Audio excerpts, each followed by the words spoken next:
Hello, I am Kyle Anderson on EW.com, here live at New York Comic Con with the cats from Sleepy Hollow, my favorite show on television. I want you guys to know this. It remains my favorite show on TV. We have Nikki Reed, Lindy Greenwood, Zach Appelman, and Raven Metzger. How are you guys doing? Great. Welcome in. Awesome. Yeah. Thanks for having us. Now, thanks for coming on. Now, so you guys are you have your panel coming up, right? Yeah. So what are we gonna hear at the panel? What's gonna be revealed? What is next in the Sleepy Hollow universe? What's next in the universe? Yeah. I mean, you have to come to the panel to see. What a tease you are. We all want to know what's next. Is this the type of show where the actors tend to be surprised? Like, you keep them in the dark, Raven? Is that kind of how it goes? We do try to keep everyone in the dark, but except in the writer's room. We try to have a little bit of light in the writer's room. Yeah, but not much. But not much. No, we don't get anything ahead of time, really. I mean, we read a script and you finish it and you're like, am I dead or not? I don't know. I have to wait till they email me the next one. Well, actually, one thing we're actually talking about on the drive over here is that this year we really do. We have a real plan, and I think so far we've been hitting our marks. So we do have some really cool stuff down the pike for you guys. Promise. Very, very titillating for the cast. So we have two of the newest members of the cast here in Nikki and Zach.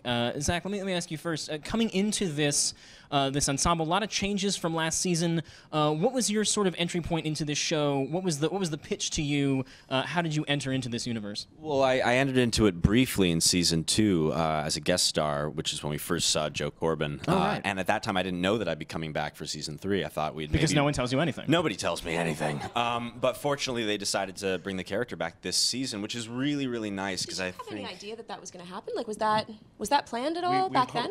Yeah. No, we didn't. Well, we didn't. Well, yeah, we hoped that maybe it would be something that took. Huh.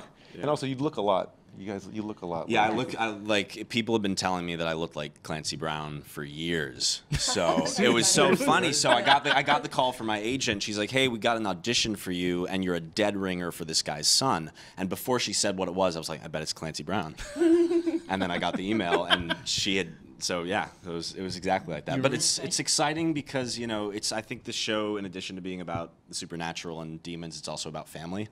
And Joe Corbin ties into that really nicely. So I think that's something I'm hoping to be able to explore and contribute to the season. Also, a lot of people were asking us, can we just bring Clancy back? And we're like, well, in the pilot, he got his head chopped off. On television, people aren't dead forever, but that's a tall order.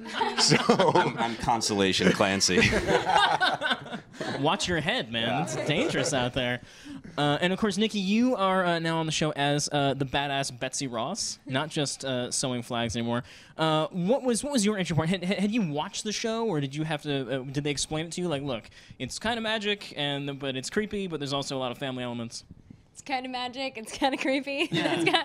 That was the pitch meeting, right, Raven? That was how it was. They were like, look, Fox, this is what the show's going to be.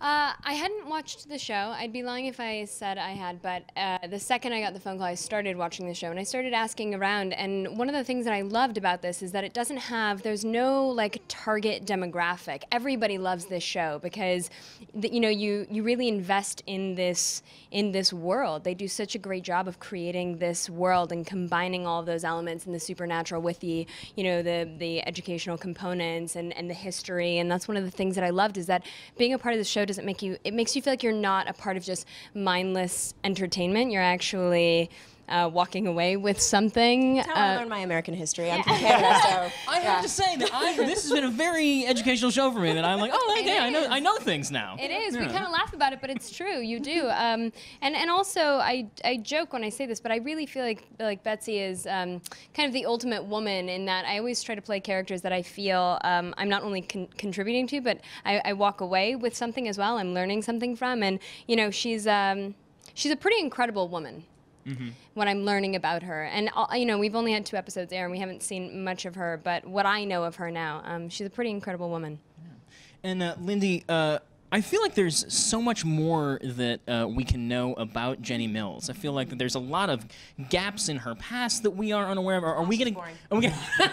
She didn't really do much of anything at all. Do you feel like that that we're going to get more from Jenny Mills as the season goes along? Oh yeah, season 3 is a great Jenny Mills season, and with the introduction of Joe Corbin, or bringing him back in this capacity, it really allows Jenny's story to be fleshed out, and her backstory as well is really coming out in a really sort of nice, organic way. It's really a joy to play her this year. There's so much fun stuff. One of the things that people jumped on this show right away is that they immediately started shipping Nicole and Tom. Have the rest of you fallen victim to that as well? Oh, yeah. Has that been? Oh, really? Who have they been matching you up with? Me all over the place. I just learned what shipping meant about a month ago when I started working on the show. You were on the right show for that, Zach. Yeah. There was actually like a hashtag fight about what would, if you're shipping Joe and Jenny, is it Joanny or like, yeah. there was a big among the fans. They still haven't really figured out what that hashtag is. I mean, there was Irving Jenny shipping Was going on there? last year. Yeah. Yeah, tons. And I mean, I've even seen some Jenny Katrina shipping. Oh. I was rooting for that. Yeah. Remember that? I mean, they don't know where to put me yet, so.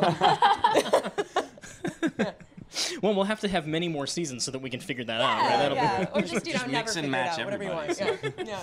Now, the other thing I want to ask you guys is did I hear correctly that there is an upcoming crossover episode Yeah, there is. with the television show Bones? Episode 5 will be a Bones Sleepy Hollow crossover, starting in the Bones hour and then continuing on into our hour on Sleepy Hollow. Can you reveal any of sort of what's going to be going on there and what the? Besides that it's awesome. I mean, outside the fact that that sounds incredible.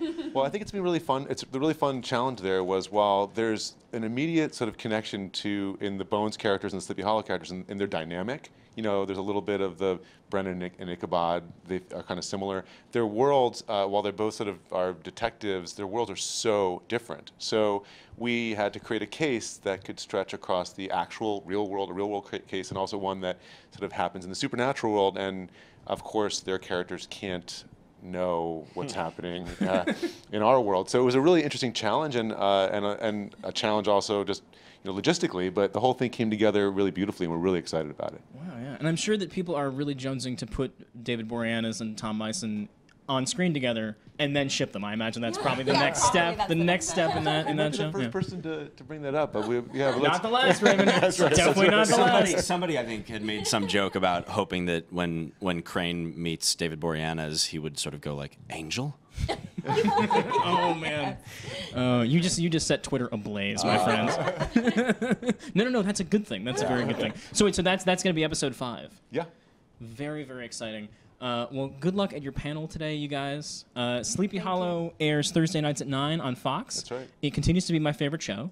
Cool. Keep making my favorite show. That's my only demand of you. All right? Well done, you guys. Thanks for hanging out. And stay right here for more great New York Comic Con updates on EW.com and on SiriusXM 105.